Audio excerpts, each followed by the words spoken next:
স্বাগত খেলা যোগে আপনাদের সাথে আছি আমি ফাইম রহমান। বিপিএল এ শুধু খেলার মানই কমছে না, ম্যাচ গড়াপেটা কিংবা অসৎ উপায়ে টাকা কামিয়ে নিচ্ছে ক্রিকেটাররা, এমনই ইঙ্গিত দিলেন টুর্নামেন্টের ইতিহাসের সফল অধিনায়ক ইমরুল কায়েস। বিসিবির কাছে তার দাবি নষ্ট হয়ে যাওয়ার পথ থেকে ক্রিকেটারদের ফেরাতে হবে এবং বাঁচাতে যেন তৎপর হয় তারা। ফ্র্যাঞ্চাইজি নির্ধারণের ক্ষেত্রেও আরো স্মার্ট হওয়ার পরামর্শ দিলেন টাইগারদের সাবেক ওপেনার সাইফুল রূপকের রিপোর্ট। বিপিএল এর অন্যতম সফল ক্যাপ্টেন, আপনি একাধিকবার আপনার নেতৃত্বে চ্যাম্পিয়ন হয়েছে আপনার ফ্র্যাঞ্চাইজি। বেশি আলোচনা হয়েছিল লাস্ট বিপিএল নিয়ে এবং 2-3টা ফ্র্যাঞ্চাইজি তো আসলে প্লেয়ারদের টাকা দিতে পারছিল না, ইভেন গাড়ির টাকাও দিতে পারছিল না, গাড়িও প্লেয়ারদের ক্যারি করতে অপারগতা জানায়।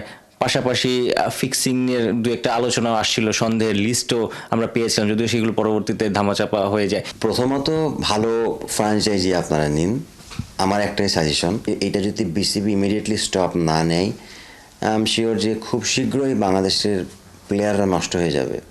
আমি এই জন্য বিসিবির কাছে অনুরোধ করছি, প্লিজ আপনারা একটু মনিটরিং করেন। অ্যাটলিস্ট আপনারা মুখে একটা কথা বলছেন, আপনারা অনেক ডিসিশন নিচ্ছেন, আকসু করছেন, এই করছেন সেই করছেন, আসলে দিন শেষে কোনো কিছুই আমরা দেখি না। লাস্ট বিপিএলে যেভাবে দেখেছি যেসব খেলার যে এগুলো, আসলে এরকম হলে আমি পার্সোনালি মনে করি আমার আর বিপিএল খেলার ইচ্ছা নেই। ক্রিকেটের মান নষ্ট তো হবেই, প্লাস ফিউচার জেনারেশন ধ্বংস হয়ে যাবে। ফ্র্যাঞ্চাইজিরা ফোর্স করে নাকি আসলে কি সমস্যাগুলো হয় বিপিএল এ? নতুন ফ্র্যাঞ্চাইজিগুলো এসে তারা আনপ্রফেশনাল না গায়, তারা যখন মানি মেক করতে চায় তখন যে ভিন্ন পথে যায়, সেটা আটকানোর উপায়গুলো যদি দু একটা হিন্স যদি দিতে। আপনি আমাকে অফার করতেই পারেন, এটা আপনার পার্সোনাল ব্যাপার, আমি কতটা অ্যাকসেপ্ট করছি এটা আমার ব্যাপার। খেলার মাঠে মান আপনারা মিডিয়াতে অনেক কথা বলেন, বাট এগুলো কারা করে? দেশের প্লেয়ারাই তো করতেছে। তো যদি দেশের প্লেয়ারাই না করতো তাহলে তো এত লেখালেখি হতো না। তা আপনি যদি আমাকে কনভিন্স করে ফেলতে পারেন মানে সামহাও কোনোভাবে, তাহলে অবভিয়াসলি এটা তো বাংলাদেশ ক্রিকেটের জন্য ক্ষতি হচ্ছে না? এটা তো নেক্সট জেনারেশন নষ্ট হয়ে যাবে। কাদেরকে টিম দিচ্ছেন, যারা ম্যানেজমেন্টটা কেমন, এটা তো আগে আমাদের চিন্তা করতে হবে। এখন আমি ক্যাশ টাকা আপনাকে 5 কোটি টাকা দিয়ে দিলাম মানে যে আপনাকে টিম দিয়ে দিতে হবে, এটা মানে এরকম না। তা আমি যেমন অনেস্টলি বলি ভাই, আমি কুমিল্লাতে 7 বছর খেলেছি, আমি কখনোই এই জিনিস ফিল করি নাই। তাদের একটা ইন্টেন্ট থাকতো, মোটিভ থাকতো যে আমাদের কাপটা নিয়ে আসতে হবে। এই ধরনের ফ্র্যাঞ্চাইজি রংপুর ডেফিনেটলি দেখেন, অনেক বড় ফ্র্যাঞ্চাইজি, তারা প্রফেশনাল ওয়েতে তারা টিম বানায় এবং তারাও চ্যাম্পিয়নশিপের জন্য করে। অনেকে ড্রাফটে থাকে না, কিন্তু প্লে অফ ম্যাচগুলোতে অনেক নামি দামি প্লেয়ার অনেক মোটা টাকায় বড় টাকায় আসে, 1-2টা ম্যাচ হয়তো খেলে, হয়তো ভালোও খেলতে পারে না, একটা লোকাল প্লেয়ারের জায়গাও নিচ্ছে। এই সিস্টেমগুলো তারাও জেনে গেছে, বিদেশি ফ্র্যাঞ্চাইজির প্লেয়ারগুলো, যে ভাই আমরা যাই করি না কেন বাংলাদেশে আমরা 2টা ম্যাচ খেলবো, ফুল সিজনে টাকা পেয়ে যাব, আমাদেরকে ডাকবেই, আমরা ওইভাবে আমাদের দামটা আমরা রেখে দিই। তো হয় কি, যখন আপনি মানে গঠনতন্ত্র স্ট্রং থাকবে না, নিয়ম যখন স্ট্রং থাকবে, তখন কখনোই এটার সম্ভব না। তখন ওরা দেখবেন ওই কম টাকাতেই খেলতে আসবে, 100% রাখবে। কারণ ভাই ফ্র্যাঞ্চাইজিরা যারা প্লেয়াররা যারা সারা ওয়ার্ল্ডে খেলে বেড়াচ্ছে, তারা দিন শেষে কী চায়? বসে থাকতে চায় না। এই সিস্টেমগুলোকে চেঞ্জ করি যে ভাই তোমাকে 15 দিন আগে আসতে হবে, বা 1 সপ্তাহ আগে এসে প্র্যাকটিস করতে হবে, টিমের সাথে জয়েন করতে হবে। বা টিমকেও যদি আমরা বলে দিই ভাই অ্যাটলিস্ট 7 দিন আগে থেকে তোমাকে হোটেল নিয়ে প্র্যাকটিস শুরু করাতে হবে, অবশ্যই আসবে ভাই। এটা না আসার কিছু নাই, আপনি যখনই টাকার তাকে দেবেন সে আসতে বাধ্য। সাইফুল রূপক, 71। ঘরের মাঠে পাকিস্তানের বিপক্ষে টি-20 ম্যাচ মানেই সেখানে দুজনের কথা টাইগার ভক্তদের স্পেশালি মনে পড়বেই। সাকিব আল হাসান এবং মুস্তাফিজুর রহমান ব্যাট হাতে পাকিস্তানের বিপক্ষে হোম ম্যাচে দারুণ সফল ছিলেন সাকিব, আর দুর্দান্ত ইকোনমি নিয়ে এখনও চোখ রাঙিয়ে যাচ্ছেন কাটার মাস্টার। খালিদ জামিলের রিপোর্টে বিস্তারিত। সবশেষ আন্তর্জাতিক ম্যাচ খেলেছেন বছর খানেক আগে, আরও স্পেসিফিক্যালি বললে সবশেষ ইন্টারন্যাশনাল টি-20 খেলার পেরিয়ে গেছে 1 বছর। 2024-এর জুনে কিংস্টনে আফগানিস্তানের বিপক্ষে খেলা ম্যাচটাই টাইগারদের জার্সিতে সাকিব আল হাসানের শেষ টি-20। বাকি 2 ফরম্যাটের হিসেব আলাদা, তবে 20 ওভারের ক্রিকেটে সাকিব আল হাসানের দ্য লাস্ট ড্যান্স দেখে ফেলেছে সারা দুনিয়া। অবসর ভেঙে কি কেউ ফেরে না? ফেরে তো।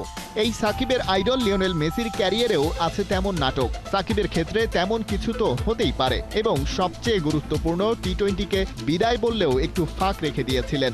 যদি দরকার হয় তবে মিস্টার 75 ফিরে আসবেন, তবে তাকে ডাকতে তো হবে। আমি যদি ফ্র্যাঞ্চাইজি লিগ খেলাগুলোর সুযোগ পাই, এখানে ভালো করতে থাকি, 6 মাস 1 বছর পরে যদি কখনো মনে করে বিসিবি যে হ্যাঁ না এখানে টি20তে আমার কন্ট্রিবিউট করার একটা সুযোগ আছে, আমি পারফর্ম করছি এবং ফিট আছি, দেন আমরা ডিসাইড করতে পারি। বাট অ্যাট দিস মোমেন্ট আমি নিজেকে অন্তত টি20তে দেখছি না। এত কিছু বলার কারণ সামনে পাকিস্তানের বিপক্ষে টি20 সিরিজ, আর প্রশ্ন যখন ঘরের মাঠে পাকিস্তানের বিপক্ষে এই ফরম্যাটের খেলা, সেখানে আরো অনেক পরিসংখ্যানের মতো এখানেও সাকিবই সেরা। পাকিস্তানের বিপক্ষে 7টা হোম ম্যাচ খেলেছে বাংলাদেশ। সর্বোচ্চ রান করা ব্যাটার টাইগার অলরাউন্ডার, 4 ইনিংসে 110 রান তার, যদিও স্ট্রাইক রেটটা টি20 সুলভ না, 110।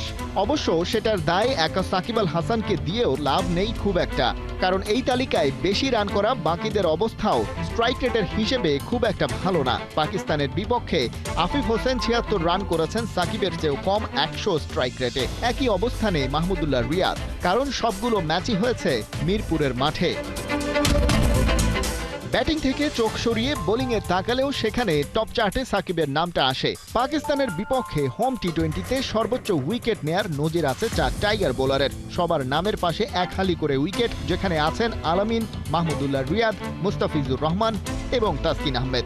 দ্বিতীয় সর্বোচ্চ 3টি করে উইকেট নিয়েছেন আব্দুর রাজ্জাক, আরাফাত সানি আর সাকিব আল হাসান। আগের টপ চার্ট থেকে কেবল কাটার মাস্টার মুস্তাফিজ আর তাসকিনই আছেন বর্তমান বাংলাদেশ দলে। একই সাথে ওদের ইকোনমিও ফার্স্ট ক্লাস। পাকিস্তানের বিপক্ষে এই অভিজ্ঞতা কাজে লাগানোর সুযোগ এবার 2 টাইগার পেসারের সামনে। সাকিবের না হয় সেই সুযোগ নেই, তবে বাকি দুজনের তো আছে। খালিদ জামিল, 71। রাত পোহালেই সৌম্য সোহানদের সামনে গায়ানা পরীক্ষা পাশ করলে পকেটে ঢুকবে মোটা অঙ্কের টাকা, সেই সঙ্গে শিরোপার মুকুট ধরে রাখার মাহাত্ম্য তো থাকছেই। শনিবার গ্লোবাল সুপার লিগার ফাইনাল, রংপুর রাইডার্সের প্রতিপক্ষে ক্যারিবিয়ান দল গায়ানা অ্যামাজন ওয়ারিয়ার্স। 2 দলের লড়াই শুরু বাংলাদেশ সময় ভোর 5টায়। হাসান সজীবের প্রিভিউ রিপোর্ট। চ্যাম্পিয়ন হয়েই ইমরান তাহিরের ভোঁদড়, গ্যালারিতে ফ্যানদের নাচানাচি, হা করে তাকিয়ে চ্যাম্পিয়নদের সেলিব্রেশনে চোখ ভাসাচ্ছে রংপুর রাইডার্স। শনিবার গায়ানার বিপক্ষে ঠিকঠাক ফাঁদ না পাতলে এমন দৃশ্যই দেখা যেতে পারে। অবশ্য সেই সুযোগ পাচ্ছে না ক্যারিবিয়ান দলটা।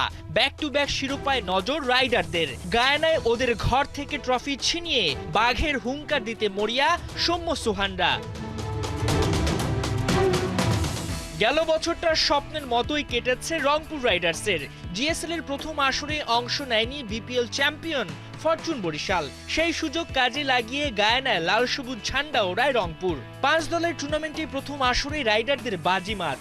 হারতে হারতে শেষ পর্যন্ত শিরোপা ছিনিয়ে নেয় সোহানরা। পকেটে ঢোকে 12 কোটির ওপর টাকা। এবারও ওদের সামনে ব্যাগ ভর্তি টাকা নিয়ে বাংলাদেশে ফেরত আসার মৌকা, তবে দিতে হবে কঠিন পরীক্ষা। এবারের আসরেও তামিমদের আমন্ত্রণ না পাওয়ায় জিএসএল এ খেলার সুযোগ পায় রংপুর। চলতি আসরে প্রায় প্রতিটা ম্যাচেই ডুবতে ডুবতে বেঁচে যায় রাইডাররা। খালেদ আহমেদের ক্যারিয়ার সেরা বোলিং, কাইল ময়ার্সের দুর্দান্ত ব্যাটিং রংপুরকে দেয় টানা 3 জয়। নিশ্চিত হয় ফাইনাল। 4 নম্বর ম্যাচটায় ব্যাটিং বিপর্যয় পড়লেও বৃষ্টিতে ম্যাচ পণ্ড। গ্রুপ সেরা হয়েই ফাইনালে রাইডাররা। প্রতিপক্ষ ঘরের দল গায়ানা অ্যামাজন ওয়ারিয়ার্স। রহমানুল্লাহ গুরবাজের মতো হার্ড হিটার, সঙ্গে Caribbean power house Shimron Hetmyer, English all rounder Moeen Ali, ওদিকে প্রোটিয়া অলরাউন্ডার ডোয়াইন প্রিটোরিয়াস। সেই সাথে নেতৃত্বে তো ইমরান তাহির থাকছেনই সেলিব্রেশন করতে। এমন শক্তিশালী স্কোয়াডকে রুখে দিতে হবে রংপুরকে। অবশ্য সেই ভয় গ্রুপ পর্বে জয় করেছে বাংলাদেশের দলটা। রুদ্ধশ্বাস ম্যাচে মঈন আলী হেটমায়ারদের হারিয়েছিল 8 রানে। সেই ম্যাচের মতোই ফাইনাল জিতে ট্রফি বাংলাদেশে আনতে চায় রংপুর। কাজটা কঠিন, তবে অসম্ভব নয়। গায়ানার শক্তিশালী ব্যাটিং লাইনআপকে গুড়িয়ে দিতে হবে খালেদ আহমেদ, শামসিদের। 3 ম্যাচে 10 উইকেট পাওয়া খালেদ মুখিয়ে সেই চ্যালেঞ্জ নিতে। ওদিকে ব্যাটিংয়ে কাইল ময়ার্সের পাশাপাশি রাইডারদের হয়ে ভূমিকা রাখতে হবে সৌম্য সরকারকে। 4 ম্যাচে 19 গড়ে মাত্র 76 রান পাওয়ার হিটারের ব্যাটে। টাইগার তারকা জ্বলে ওঠা সোহানের দুরন্ত নেতৃত্ব রংপুরকে এনে দিতে পারে টানা শিরোপা। 2 দলের লড়াই শুরু শনিবার ভোর 5টায়। হাসান সজীব, 71। ম্যাক্স 60 টি10 টুর্নামেন্টে দেখা গেল সাকিবের আরও এক অলরাউন্ড ক্যারিশমা। মারকুটে ব্যাটিং আর কিপ্টে বোলিংয়ের দলকে নিয়েছেন জয়ের বন্দরে, খেলেছেন 11 বলে 29 রানের ঝকঝকে এক ইনিংস। ওভালে টস হেরে আগে ব্যাট করতে নামে সাকিবের মায়ামি ব্লেজ। দলের হয়ে ওপেন করতে নেমে মায়ামিকে দারুণ শুরু এনে দেন টাইগার অলরাউন্ডার। 2 ছক্কা আর 3 করেছেন 29 রান। সাকিবের গড়ে দেওয়া শক্ত ভিতে দাঁড়িয়ে অ্যাঞ্জেলো পেরেরা খেলেছেন 45 রানের ইনিংস। মায়ামি ব্লেজের টার্গেট দাঁড়ায় 110। জবাবে খেলতে নেমে নিয়মিত বিরতিতে উইকেট হারায় ফ্যালকনস, যেখানে সাকিব আল হাসান 2 ওভার বল করে 19 রান খরচ করলেও তুলে নিয়েছেন গুরুত্বপূর্ণ 1 উইকেট। তাই 100 রানও করতে পারেনি ফ্যালকনস। টানা 2 ম্যাচ হারের পর অবশেষে টাইগার অলরাউন্ডারের এমন নৈপুণ্যে জয়ের দেখা পেয়েছে মায়ামি ব্লেজ।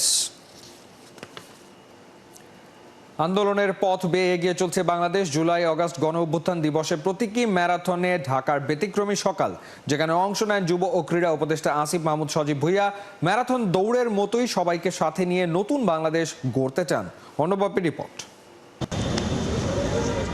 সকাল থেকেই ঢাকার আকাশে ছিল লাল সবুজের ছোঁয়া আর রাজপথ জুড়ে প্রাণের জোয়ার। 2024 সালের জুলাই আগস্টে ছাত্র জনতার সাহসী গণ অভ্যুত্থান স্মরণে এই প্রতীকী ম্যারাথনে যেন ফুটে উঠল সেই আন্দোলনের চেতনা, আবেগ আর আগামী দিনের প্রত্যয়। এখানে এসে খুবই উৎসবমুখর পরিবেশ লাগছে এবং এখানে এসে অনেক ভালো লাগছে। এই সকালবেলা এত সুন্দর প্রাণবন্ত একটা পরিস্থিতি, সবকিছুই ভালো লাগছে। আমি একটা নতুন কোনো কিছুর মধ্যে যোগ দিতেছি। আমার জন্য এটা প্রথম, তো আমার অনেক এক্সাইটেড এটার মধ্যে। জুলাই আগস্টে যারা শহীদ হয়েছে 2000-এর মতন ছাত্র জনতা, আমি একজন শহীদের পিতা, শহীদ গোলাম নাভিদের বাবা। গেল বছরের স্মৃতিকে ধারণ করে এগিয়ে যাওয়ার অঙ্গীকার দেশের বিভিন্ন প্রান্ত থেকে আসা প্রায় 1000 দৌড়বিদের সাথে শহীদ পরিবারের সদস্যরাও অংশ নেন এই মিনি ম্যারাথনে। তাদের চোখে মুখে ছিল দীপ্ত সাহস, হৃদয়ে ছিল গর্ব আর সংগ্রামের আত্মদহন। আমি আজকের প্রতীকী ম্যারাথনের উদ্বোধন ঘোষণা করছি। শুরুটা কেবল আনুষ্ঠানিকতা নয়, ছিল অনুপ্রেরণারও। যুব ও ক্রীড়া উপদেষ্টা আসিফ মাহমুদ সজীব ভুঁইয়া শুধু উদ্বোধন ঘোষণা দিয়েই থেমে থাকেননি। তিনি দৌড় শুরু করেন সবার সঙ্গে, পাড়ি দেন 5 কিলোমিটার পথ। ফিনিশিং লাইনে পৌঁছে উচ্ছ্বসিত দৌড়বিদদের উল্লাসে মিশে যান তিনিও। ম্যারাথনের রুট জুড়ে ছিল উৎসবমুখর পরিবেশ। ঢাকার রাস্তাগুলো রঙিন হয়ে উঠেছিল, অনেকের হাতে ছিল জাতীয় পতাকা। দেশপ্রেমে উদ্বুদ্ধ স্লোগান, যেন এক মুহূর্তে শহর জুড়ে জেগে উঠেছিল ইতিহাস। অনেক কষ্ট করে মেডেলটা জিতেছি, এটা আমার গৌরবের বিষয়। বিশেষ করে আমাদের স্টুডেন্টরা এত কষ্ট করে যে জুলাইয়ের গণ অভ্যুত্থান করে দেশটাকে স্বাধীন করেছে। খুবই গুরুত্বপূর্ণ, দৌড়ের কোনো বিকল্প নাই ফিট থাকার জন্য। আর আমরা যে জুলাই যোদ্ধা, জুলাইয়ের প্রতীকী ম্যারাথন করার জন্য অসংখ্য ধন্যবাদ। মেয়েদের জন্য অবশ্যই ইন্সপায়ারিং, আর আমি চাই সব মেয়েরাই অংশগ্রহণ করুক। এই আয়োজন শুধু একটি দৌড় প্রতিযোগিতা নয়, এ ছিল শ্রদ্ধা, প্রতিবাদ, আত্মত্যাগ ও আশার মেলবন্ধন। যারা আজকের বাংলাদেশে দাঁড়িয়ে আছে তাদের জন্য এটা ছিল এক ধরনের আত্মস্মরণ, কিভাবে শহীদদের রক্ত আর ত্যাগে গড়ে উঠেছে এই নতুন বাংলাদেশের ভিত্তি। জুলাই গণঅভ্যুত্থানের শহীদ আহতদের স্বপ্নের বাংলাদেশ গড়ার লড়াইটাও একটা ম্যারাথনের মতো। যত কষ্টই হোক, এটা আমাদেরকে শেষ করতে হবে, যত সময় লাগুক আমাদেরকে। তো এই ম্যারাথনটা এটা স্প্রিন্ট না যে 1 বছরের মধ্যে বা অন্তর্বর্তীকালীন সরকারি জুলাই গণঅভ্যুত্থানের সব শহীদদের স্বপ্নের বাংলাদেশ গড়ে দিয়ে যাবে। এটা একটা লাইফ লং লড়াই এবং এই লড়াইটা করার জন্য আমরা কমিটেড আছি। এই প্রতীকী ম্যারাথন যেন বলে গেল, চেতনাকে বুকে নিয়ে এগিয়ে চলা প্রজন্ম কখনো থেমে যায় না। জুলাই আগস্টের চেতনাই পথ দেখায়, সাহস দেয়, আবার বলে বাংলাদেশ কারো দয়ার দান নয়, এটি সবার অর্জিত অধিকার। অর্ণব বাপি, 71। ভিনির সাথে রিয়ালের সম্পর্কে বইছে শীতল হাওয়া। এখনো চুক্তি নবায়ন করেনি ক্লাবটা। এদিকে রিয়াল মাদ্রিদের মেগাস্টারের জন্য আরও একবার ব্লকবাস্টার অফার দিয়েছে সৌদি আরব। যে কোনোভাবেই ভিনিকে এশিয়াতে আনতে চায় আল আহালি। যদিও প্রথমবার সৌদির প্রস্তাব ফিরিয়ে দিয়েছিলেন ভিনি, এবার কি করবেন ব্রাজিলিয়ান স্টার? কোহিনুর গনা report. Vini meets Vini. Rio de জেনেরোতে নিজের স্ট্যাচুর সামনে দাঁড়িয়ে ভিনিসিয়াসের খুশির অন্ত নেই। তবে এই হাসির আড়ালে কি রাজ্যের টেনশন বয়ে নিয়ে বেড়াচ্ছেন ব্রাজিলিয়ান সুপারস্টার, কান পাতলেই টের পাওয়া যায়। অ্যালার্ম বেজে গেছে, ক্লাবটার গেম চেঞ্জারের সাথে সম্পর্কের মধুরতা শিখে উঠেছে। ভিনির পারফরমেন্সে 12টা বেজে গেছে। এদিকে ক্লাব বিশ্বকাপীয় পিএসজির কাছে নাকানি চুবানি খেলছে রিয়াল মাদ্রিদ। এই যখন হাল, তখন কিনা ভিনি নিজের আকাশ ছোঁয়া দর হাঁকাচ্ছেন, হতে যাচ্ছেন রিয়ালের সবচেয়ে এক্সপেন্সিভ ফুটবলার। সোশ্যাল মিডিয়ায় সমর্থকরা চালাচ্ছেন আউট ভিনি ক্যাম্পেইন। এমন অবস্থায় চুক্তি নবায়ন তো দূর, গুঞ্জন আছে ভিনিকে বিক্রিও করে দিতে পারে রিয়াল মাদ্রিদ। রিয়ালের সাথে ভিনির যখন টানাপোড়েনের শুরু, এই সুযোগে আরও একবার মাথাচাড়া দিয়ে উঠেছে সৌদি আরব। 5 বছরে বেতন বাবদ 1 বিলিয়ন ইউরো বেতন দিতে চায় আল আহলি। গেল এপ্রিলে জোর গুঞ্জন উঠেছিল ভিনিকে পেতে গৌরীসেন হতেও রাজি সৌদি আরব, তবে সেই আলোচনা খুব একটা ডালপালা মেলতে পারেনি তখন। বর্তমানে রিয়ালে ভিনির বার্ষিক আয় প্রায় 20 মিলিয়ন ইউরো, সেখানে সৌদির অফার প্রায় 50 গুণ বেশি। তবে যত লোভনীয় অফারই ঘোরাফেরা করুক না কেন, আপাতত 25 বছর বয়সী এই ফুটবলার ও লস ব্লাঙ্কো দুই পক্ষই থাকতে পারে খানিকটা নির্ভর, কারণ ভিনির সাথে 2027 সাল পর্যন্ত মেয়াদ আছে রিয়াল মাদ্রিদের। দ্বিপাক্ষিক যুদ্ধে লাভবান হয় তৃতীয় পক্ষ, ভিনি ভার্সেস রিয়াল মাদ্রিদ। এই কোল্ড ওয়ারে আপাতত ছিপ ফেলে বসে আছে সৌদি আরব। ভিনি বেছে নেবেন কোনটা, মাল্টিমিলিয়ন ডলার, গ্ল্যামার নাকি ক্যারিয়ার? কোহিনুর কণা, 71। এই ছিল এই মুহূর্তের খেলাযোগে সরাসরি সংবাদ অনুষ্ঠান। দেখতে চোখ রাখুন 71-এর ফেসবুক পেজ এবং সাবস্ক্রাইব করুন 71-এর ইউটিউব চ্যানেলে। 71-এর সাথেই থাকুন।